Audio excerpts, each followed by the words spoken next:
ఏదైతే పక్కన మన మహారాష్ట్ర బార్డర్లో ఏదైతే ఉందో మహారాష్ట్రలో అక్కడ ఒక యువ యూత్ కాంగ్రెస్ లీడర్ ఎవరైతే ఉన్నారో అతని గ్యాస్ ఏజెన్సీ ఉంది.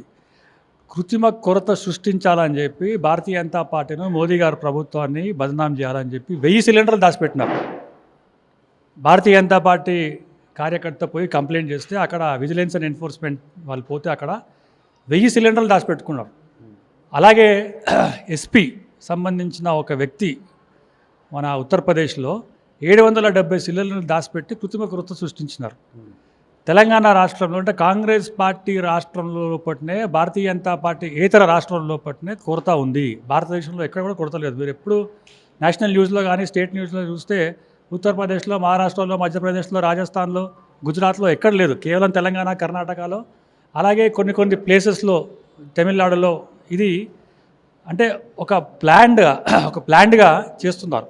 ఇవాళ డిప్లొమాటిక్ ఛానల్స్లో ఫారెన్ పాలసీలో భారతీయ జనతా పార్టీ నరేంద్ర మోదీ గారి నేతృత్వంలో అనేకమైన విదేశాంగ విధానాల వల్ల మనకు ఇరాన్ నుంచి, ఇరాక్ నుంచి, వెనిజువేలా నుంచి, రష్యా నుంచి, కెనడా నుంచి, ఆస్ట్రేలియా నుంచి పెద్ద షిప్లు వాళ్ళు వచ్చి రాబోయే 3 నెలల వరకు మనకు ఎటువంటి కొరత లేదు. ఇవాళ యుద్ధం జరుగుతున్నప్పుడు కాంగ్రెస్ పార్టీ అంతకుముందు యుద్ధం జరుగుతున్నప్పుడు వియత్నాంలో యుద్ధం జరిగితే నెహ్రూ గారు ప్రధానమంత్రిగా ఉన్నప్పుడు రాష్ట్రంలో, దేశంలో కృత్రిమ కొరత సృష్టించి అక్కడ ప్రైసెస్ కూడా పెంచినారు.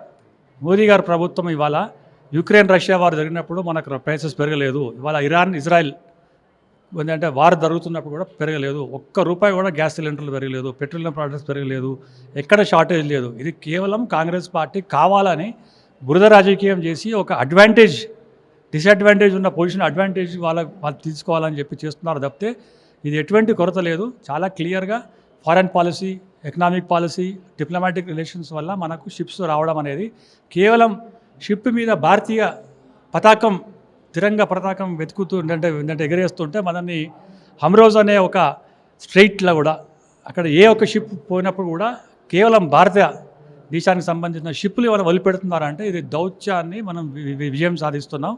ఇటువంటి తప్పుడు ప్రచారం చేస్తున్నందుకు భారతీయ జనతా పార్టీ తీవ్రంగా మన కాంగ్రెస్ పార్టీని, ఇండియా కూటమిని వ్యతిరేకిస్తుంది.